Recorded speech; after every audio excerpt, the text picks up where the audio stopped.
웃겨서 정권 찬탈. 안녕하세요, 빨대양 서민입니다. 정권 교체를 위해서 설 연휴에도 이렇게 나와서 영상 녹화하고 있는데요, 오늘도 충격적인 영상으로 시작하겠습니다. 이재명 민주당 후보의 6년 전 영상입니다. 우리 여동생이 야구르트 배달을 했죠. 아는 분 있을 거예요. 얘는 야구르트 배달 정말 하기 싫어했대요, 우리 여동생이. 내가 직장을 바꾸면 동네 사람이 오빠를 의심한다.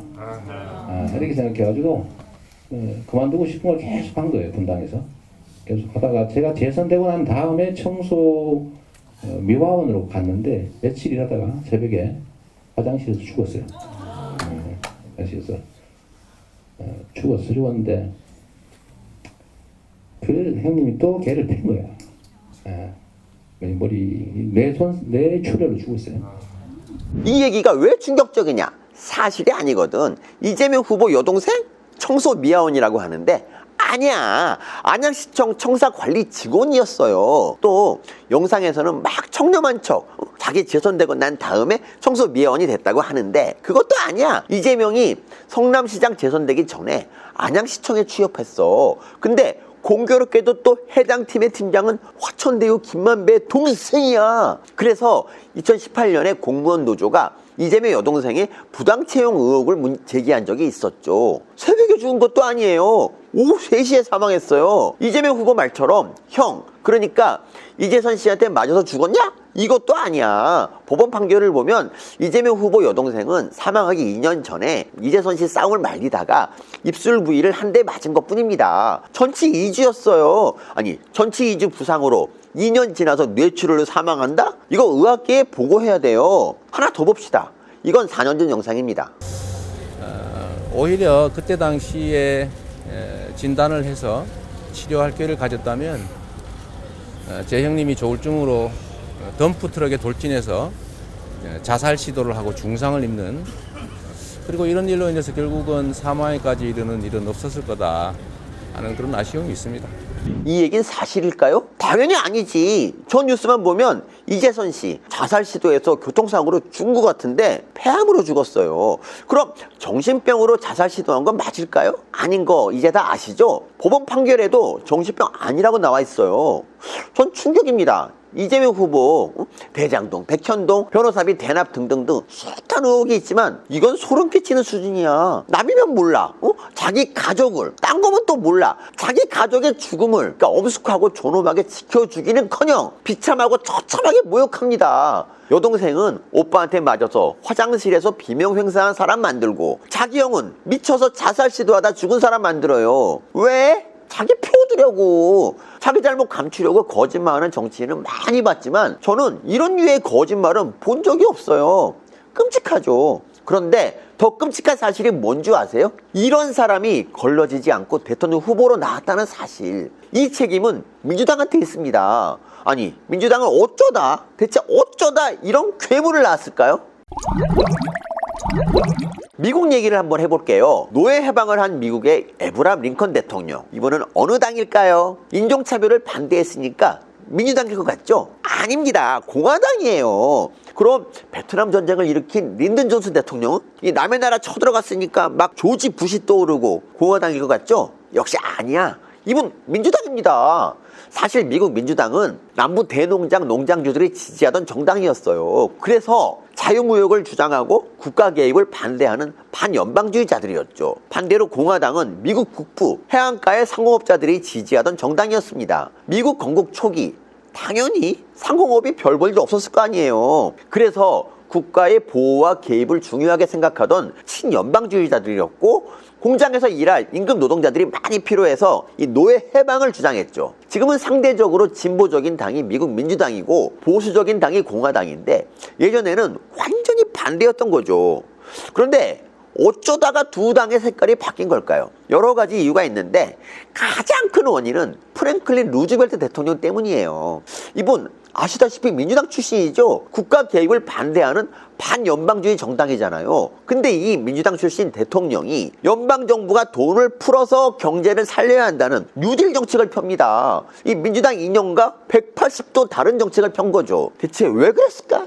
시대가 바뀌었거든요. 그때 대공황이 터졌어요. 기존 민주당 이념으로는 이 대공황이라는 위기를 극복할 수 없었거든요. 그리고 그렇게 변화한 결과 이 루즈벨트 대통령, 미국 역사상 유일한 사선 대통령이 됩니다.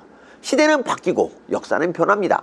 정치도 이에 맞춰 바뀌고 변해야 한다는 걸 미국 정치가, 특히 루즈벨트 대통령이 보여주고 있는 거예요. 우리도 이 해방과 함께 이 먹고 살아보자는 생각이 정치를 주도합니다. 이거를 되게 산업화라고 부르고 이걸 대변하는 정당이 보수당이었죠. 근데 어느 정도 먹고 살만해지면 시대가 바뀌고 역사가 변합니다. 민주화를 요구하는 목소리가 커지고 87년에 이 민심이 폭발하죠. 그래서 보수당은 속도의 차이는 있을지언정 이 살아남기 위해 변화를 꾀합니다.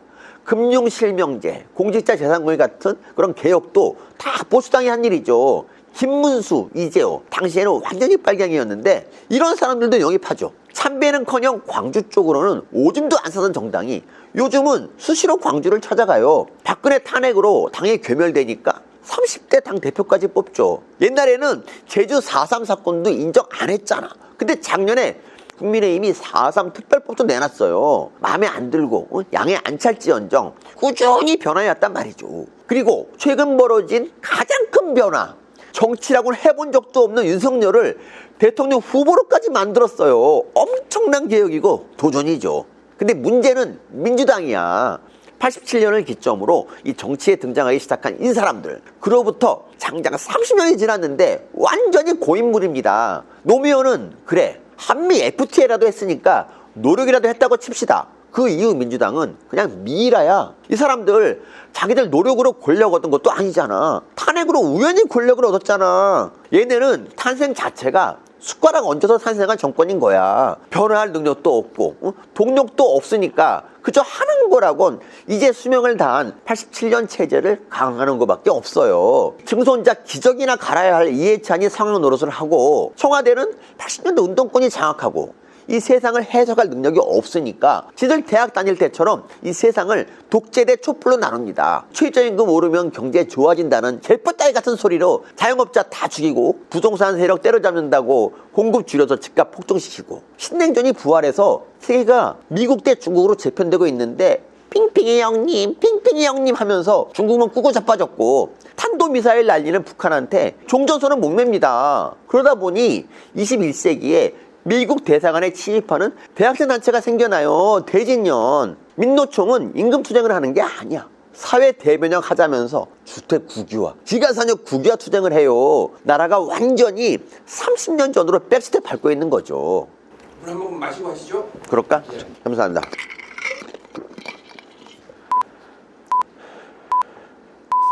얘네는 정치 초짜 윤석열보다도 못합니다. 윤 후보가 주 120시간에 빗대면서 꼭 필요한 분야는 노동시간에 얽매이지 말자고 했다가 욕 엄청 먹었잖아요. 근데 이제 우리 세계 최고들이랑 경쟁해야 돼요. 아니 BTS 보고 하루 8시간 연습하라고 하면 BTS 되겠냐고요.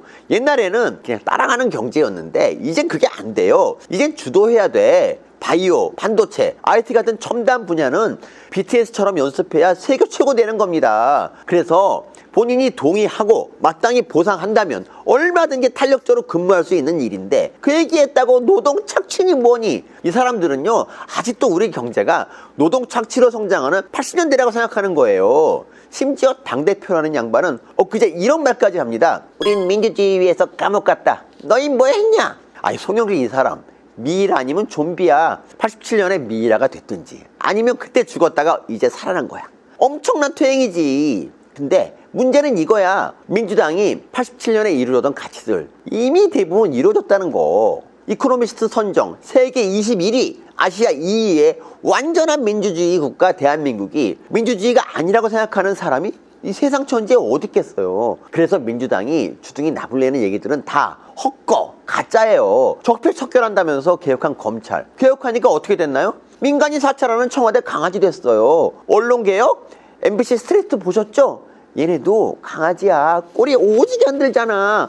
엊그제는 선관위 조혜주 의원 꼼수로 연임시켜서 선관위도 강아지 만들려고 시도했어요. 민주당은 애견 시장에 뛰어들어서 애견 훈련소 창업해야 돼. 강아지 오지게 만들잖아. 그렇다면 민주당은 왜 이렇게 강아지들이 필요할까요?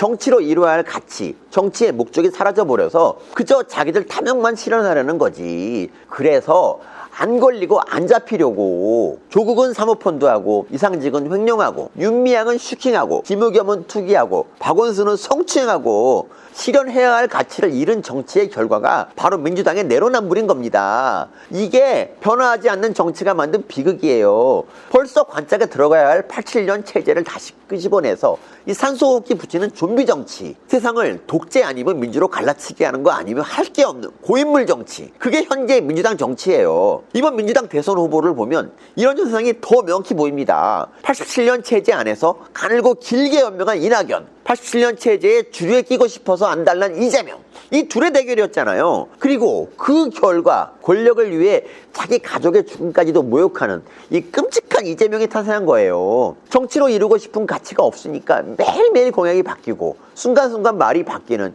역대 최악의 대선 후보를 만들어낸 거죠. 자연스럽게 정권 교체가 되면 아마 민주당은 헤쳐 모여야 할 겁니다. 그리고 사실 그게 민주당이 마지막으로 국가에 도움되는 유일한 일이야. 정치가 뭐 영리사업이냐? 이루고 싶은 가치도 없고 하고 싶은 정치가 없으면 그냥 정치를 하지 마. 갈 길 바쁜 대한민국에 민폐 끼치지 말고. 그래서 오늘의 결론, 민주당 586들아, 독재니 적폐니 다 죽은 이념 나불대면서 좀비처럼 어슬렁거리지 말고 이제 제발 관짝에 들어가자.